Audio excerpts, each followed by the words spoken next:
بسم اللہ الرحمن الرحیم۔ السلام علیکم۔ ایک دفعہ سلطان صلاح الدین ایوبی رحمۃ اللہ علیہ نے سردیوں کے 4 دن مسلسل محاصرے کے بعد بایوجا قبیلے کو فتح کر لیا۔ یہ اس وقت کا دور ہے جب سلطان نور الدین زنگی رحمۃ اللہ علیہ کی وفات کے بعد سلطان صلاح الدین ایوبی رحمۃ اللہ علیہ مصر کے امیر سے سلطان بنے اور سلطان نور الدین زنگی کے بیٹے ملک الصالح کو شکست دے کر تخت سنبھالا۔ یہ اس وقت کا دور تھا سلطان کی فتوحات عروج پر تھیں اور سلطان دنوں میں بڑے بڑے قلعے فتح کرتا جا رہا تھا۔ سلطان نے بایوجا قبیلے کو فتح کرنے کے بعد سلطان 3 نام مقرر کیے جن میں سے ایک انسان کو بایوجا قبیلے کا حاکم مقرر کیا جانا تھا۔ تمام درباری اور سپاہی حیران تھے کیونکہ ان 3 ناموں میں دو سلطان کے سپہ سالار اور ایک نام قاضی ابن بورق کا موجود تھا۔ سلطان سے علی ابن سفیان نے عرض کی، حضور، قاضی صاحب کا مقصد اور فرض لوگوں کی شکایات سننا اور ان کے مسائل کو حل کرنا ہے، نہ کہ قلعے کی حاکمیت۔ اگر ہم نے قاضی صاحب کو قلعے کا حاکم مقرر کر بھی دیا تو دشمن کے دل سے شکست کا خوف ہٹ جائے گا اور پھر سے اس بایوٹکس قبیلے کو بآسانی فتح کر لے گا۔ سلطان صلاح الدین ایوبی رحمۃ اللہ علیہ نے تمام درباریوں اور علی ابن سفیان کی طرف دیکھنے کے بعد مسکرانے لگے اور فرمایا، اے لوگوں، جو چیز میری آنکھیں دیکھ سکتی ہیں ان میں اتنی طاقت اور دور اندیشی تمہاری آنکھوں میں نہیں، لہٰذا میں جو بھی فیصلہ کروں گا اس میں ضرور مصلحت ہوگی اور وہ فیصلہ آنے والے حالات کو دیکھ کر کروں گا۔ پھر سلطان صلاح الدین ایوبی رحمۃ اللہ علیہ نے کہا کہ میں ان 3 شخصیات کو ایک ایسے امتحان سے گزاروں گا، ان میں سے جو بھی کامیاب ہوا وہ بایوجا قلعے کا حاکم مقرر کیا جائے گا۔ اور مقررہ وقت پر سلطان صلاح الدین ایوبی رحمۃ اللہ علیہ نے نامزد 2 سپہ سالار اور قاضی صاحب کا امتحان لیا تو اس امتحان میں قاضی صاحب بآسانی کامیاب ہو گئے، لیکن سپہ سالار اس کڑے امتحان میں کامیاب نہ ہو سکے۔ اب سلطان صلاح الدین ایوبی نے کہا کہ میں نے تمہیں کہا تھا کہ جو آنکھیں میری دیکھ سکتی ہیں وہ تمہاری نہیں دیکھ سکتی۔ اور اس کے بعد سلطان صلاح الدین ایوبی رحمۃ اللہ علیہ نے 2 دن کے بعد قاضی ابن بورق کو شاہی اعزاز کے ساتھ بایوجا قلعے کا حاکم مقرر کر دیا، اور پھر چند ہی دنوں میں قاضی ابن بورق نے یہ ثابت کر دیا کہ اس قلعے کا حق ایک حقدار کے ہاتھ میں چلا گیا۔ وقت گزرتا رہا اور چند سالوں کے بعد اس قلعے میں ایک ایسا واقعہ پیش آیا جس کو سن کر تمام لوگ حیران ہو گئے۔ یہاں یہ بات سمجھنے کی ضرورت ہے کہ دراصل میں جو قلعہ ہوتا ہے وہ صرف پتھروں کی بنی ایک عمارت پر مشتمل نہیں ہوتا، لہٰذا تھوڑا سا اس ویڈیو میں قلعے کے بارے میں بتاتے چلیں۔ ہمیں سرچ کرنے اور بہت سی اس وقت کی بنائی گئی تصاویر کو دیکھنے پر پتہ چلا کہ قلعہ در حقیقت ایک بڑی سی عمارت کے ساتھ ساتھ چھوٹے چھوٹے گھروں اور ایک بہت خوبصورت بازار پر مشتمل ہوتا ہے، اور جہاں تک وہ بازار اور گھر ہوتے ہیں اور اس قلعے کی عمارت ہوتی ہے، وہاں تک کا وہ سارا علاقہ قلعہ کہلاتا ہے۔ قلعے میں موجود بازاروں اور رہنے والے لوگوں پر اس قلعے کا موجودہ حاکم کا حکم چلتا ہے، لہٰذا مسئلہ یوں ہوا کہ اس قلعے کے اندر ایک گھر میں اچانک ہجوم شروع ہو گیا۔ پہلے تو لوگوں نے سمجھا کہ شاید میاں بیوی کی اپنی ذاتی بات ہوگی، لیکن جب آواز زیادہ دیر تک اور بلند ہوئی تو ارد گرد کے لوگ اپنے اپنے گھروں اور بازار سے نکل کر ان کے گھر کی طرف پہنچ گئے، اور جا کر اندر دیکھا تو میاں اور بیوی ایک بات پر جھگڑا کر رہے تھے۔ تمام لوگ تماشائی بن کر ان کا تماشا دیکھ رہے تھے، لیکن اتنے میں ایک بوڑھا بزرگ ان کے گھر میں داخل ہوا اور اس آدمی کی بیوی کو کہا، بیٹی، تم اپنے شوہر سے کیوں جھگڑا کر رہی ہو؟ تو اس کی بیوی تفصیل سے سب کچھ بتانے لگی۔ اس نے کہا، جیسا کہ آپ جانتے ہیں کہ میرا شوہر اس قلعے میں ایک اہم عہدے پر تعینات ہے، اس کی تنخواہ باقی ملازمین سے بہت اچھی ہے اور میں بھی قلعے میں ایک ملازمہ کا کام کرتی ہوں، لہٰذا میں بھی کچھ نہ کچھ کما لیتی۔ تو اتنے میں پھر بزرگ بولا، بیٹی، آخر تمہارے شوہر سے جھگڑا کیوں ہوا؟ تو اس نے کہا، بابا جی، میرا شوہر کئی سالوں سے مجھ سے چھپ کر 2 غریب بیوہ عورتوں کی کفالت کر رہا ہے اور اس بات کی مجھے کچھ بھی خبر نہیں۔ تو اتنے میں وہ بزرگ بولا، بیٹی، اب تو تمہیں پتہ چل گیا، اس میں جھگڑا کرنے کی کیا بات ہے؟ تمہیں اللہ کا شکر ادا کرنا چاہیے کہ تمہارا شوہر اتنے اچھے عہدے پر منصب ہونے کے بعد بھی مغرور نہیں ہوا اور غریبوں کی مدد کر رہا ہے۔ تو اس کی بیوی نے کہا، میں نہیں چاہتی کہ میرا شوہر دوسری عورتوں پر دولت اڑاتا پھرے۔ یہ سن کر اس کا شوہر کہنے لگا، بابا جی آپ ہی بتائیں، کیا غریبوں کی مدد کرنا دولت کو اڑانے کے مترادف ہے؟ اتنے میں بزرگ کہنے لگا، لا حول ولا قوت الا باللہ العلی العظیم۔ بیٹی یہ تم کیا کہہ رہی ہو؟ اگر تمہارا شوہر اتنے عرصے سے 2 بیوہ عورتوں کی کفالت کر رہا ہے، لیکن پھر بھی تمہیں کبھی تنگی محسوس ہوئی ہے کیا؟ تمہارے گھر میں کتنی برکت ہے، باقی گھروں کی نسبت تمہارے گھر میں ہر چیز وافر مقدار میں موجود ہے، تو تمہیں کس بات کا مسئلہ ہے؟ تو عورت کہنے لگی، بابا جی میں نہیں چاہتی کہ میرا شوہر ان 2 عورتوں کی کفالت کرے، بلکہ میں تو یہ بھی نہیں چاہتی کہ یہ کسی کی بھی مدد کرے۔ ہمیں اپنی اولاد کے مستقبل کے لیے اکٹھا کرنا ہے، نہ کہ ہم دولت غریبوں میں بانٹتے پھریں۔ یہ سن کر اس کا شوہر کہنے لگا، جب تک میں کمانے کے قابل ہوں میں اسی طرح غریبوں کی مدد کرتا رہوں گا، میں تم سے نہیں ڈرنے والا۔ تو پھر بزرگ اس آدمی کو کہنے لگا، بیٹا تمہاری بیوی کی رگوں میں شیطان بیٹھ گیا ہے، لہٰذا تم اپنے گھر کو بچانے کے لیے اس فرض سے نبرد آزما ہو جاؤ اور ہم ان 2 بیوہ عورتوں کی کفالت کا ذمہ داری بایوٹیکس قبیلے کے حاکم یعنی قاضی صاحب کے سپرد کروا دیتے ہیں۔ تو وہ نوجوان کہنے لگا، بابا جی مجھے اللہ کے راستے میں دینے کے لیے نہ ہی اپنی بیوی کی اجازت کی ضرورت ہے اور نہ ہی اپنے گھر کو بچانے کی ضرورت ہے۔ ایسے گھر کو آباد کرنے سے بہتر ہے کہ وہ اجڑ جائے۔ یہ سب سن کر بزرگ حیران اور پریشان ہو گیا اور لوگوں کو کہا کہ ہمیں اس مقدمے کو لے کر سیدھا قلعے کے حاکم یعنی قاضی صاحب کے پاس لے کر جانا چاہیے، وہی اس مسئلے کا حل نکالیں گے۔ تمام لوگوں نے اس بات پر اتفاق کیا اور اس میاں بیوی کو لے کر قاضی صاحب یعنی بایوجا قبیلے کے حاکم کے پاس لے گئے۔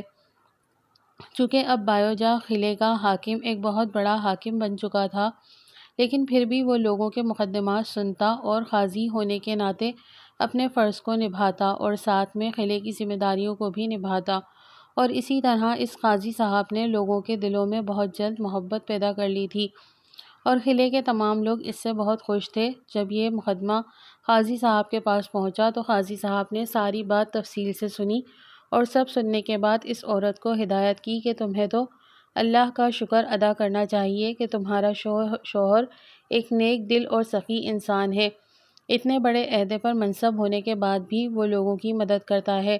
لوگوں کی مدد کرنے سے تمہارے رزق میں برکت ہوتی ہے۔ لیکن شیطان اس عورت کے دماغ میں گھس چکا تھا، لہٰذا عورت پھر بھی نہ مانی۔ تو اتنے میں قاضی صاحب نے اس عورت کو کہا کہ اگر تیرا شوہر اپنی بات پر بضد رہے تو تم کیا کرو گی؟ تو اس کی بیوی کہنے لگی، اگر میرا شوہر اسی طرح اپنی بات پر بضد رہا تو میں اس سے خلا لے کر اپنے بابا کے گھر چلی جاؤں گی۔ قاضی صاحب نے اس کی بیوی کو کہا، تمہیں اپنے اس فیصلے کو ایک بار پھر سوچنا چاہیے۔ تو پھر بھی وہ عورت نہ مانی اور اسی طرح وہ اپنی بات پر بضد رہی۔ یہ سارا معاملہ دیکھ کر قاضی صاحب نے حکم دیا کہ اس قلعے میں سلطان صلاح الدین ایوبی رحمۃ اللہ علیہ تشریف لے کر آ رہے ہیں، لہٰذا اس مسئلے کا حل کل صبح قلعے کے مرکز میں نکالا جائے گا، لہٰذا اب تمام لوگ تشریف لے جائیں۔ تمام لوگ اپنے اپنے گھروں کو لوٹنے لگے۔ تو اتنے میں سلطان صلاح الدین ایوبی رحمۃ اللہ علیہ کا قافلہ دروازے پر آ پہنچا۔ سلطان صلاح الدین ایوبی رحمۃ اللہ علیہ نے قلعے میں موجود لوگوں کی بہت زیادہ بھیڑ دیکھ کر لوگوں کو رکنے کا حکم دیا اور ساری صورتحال کے بارے میں پوچھا۔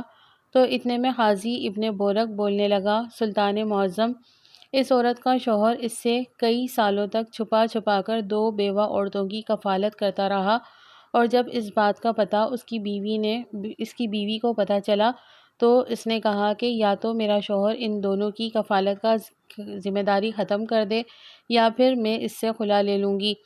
جب سلطان صلاح الدین ایوبی رحمۃ اللہ علیہ نے سنا تو آپ نے فرمایا، استغفر اللہ، کیا مومن کی بیوی بھی ایسی ہو سکتی ہے؟ جب یہ بات اس عورت نے سنی تو اپنی آنکھیں جھکا لیں اور تمام عورتیں اس کی طرف حیرانی سے دیکھنے لگیں۔ پھر سلطان صلاح الدین ایوبی رحمۃ اللہ علیہ نے تمام لوگوں کو حکم دیا کہ تمام لوگ واپس قلعے میں آ جائیں، میں ابھی اس مسئلے کا حل نکالوں گا۔ سلطان صلاح الدین ایوبی رحمۃ اللہ علیہ جا کر نشست پر بیٹھ گئے۔ تمام لوگ سلطان کے سامنے کھڑے تھے۔ اس آدمی کی بیوی کو اور اس کے شوہر کو کٹہرے میں لایا گیا۔ اب سلطان صلاح الدین ایوبی رحمۃ اللہ علیہ نے اس کی بیوی کو کہا کہ بتاؤ تمہارا آخری فیصلہ کیا ہے؟ تو اس کی بیوی نے کہا کہ سلطان معظم، میرا آخری فیصلہ میں پہلے ہی سنا چکی ہوں، یا تو میرا شوہر اپنی ذمہ داری سے دستبردار ہو جائے یا پھر میں اپنے شوہر سے خلا لینا چاہوں گی۔ جب یہ بات سلطان صلاح الدین ایوبی رحمۃ اللہ علیہ نے سنی تو اپنے سپاہی کو حکم دیا کہ فلاں جنگل میں فلاں جگہ پر ایک فقیر ایک خچر کو چرا رہا ہوگا، تم اس کو خچر سمیت لے کر سیدھا قلعے میں حاضر کرو۔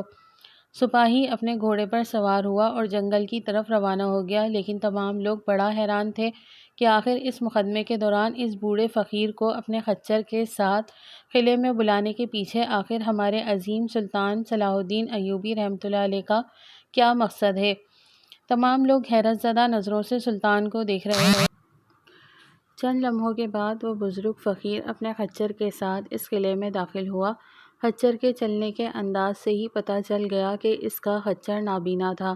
تمام لوگ اس کو حیرت کی نظروں سے دیکھ رہے تھے۔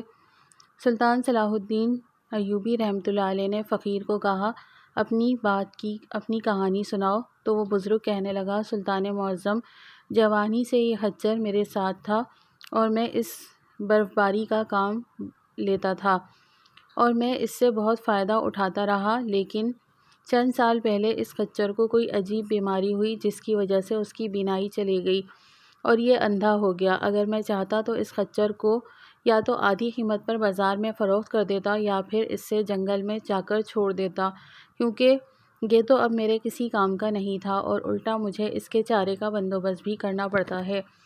لیکن میں نے ایسا بالکل بھی نہیں کیا۔ میں نے اسے اللہ کی رضا اور خوشی کی خاطر اس خچر کو پچھلے کئی سالوں سے مفت میں دوسرے جانوروں کی نسبت اچھا چارہ کھلاتا ہوں، وقت پر پانی پلاتا ہوں اور خود اس کی دیکھ بھال کرتا ہوں۔ اور یہ بات جو میں ابھی بتانے والا ہوں وہ سن کر تمام لوگ حیران ہو جائیں گے کہ اس وقت جو قافلہ مصر سے لے کر فلسطین میں جا رہا ہے، اس قافلے میں آدھا سامان میرے تاجر لے کر جا رہے ہیں۔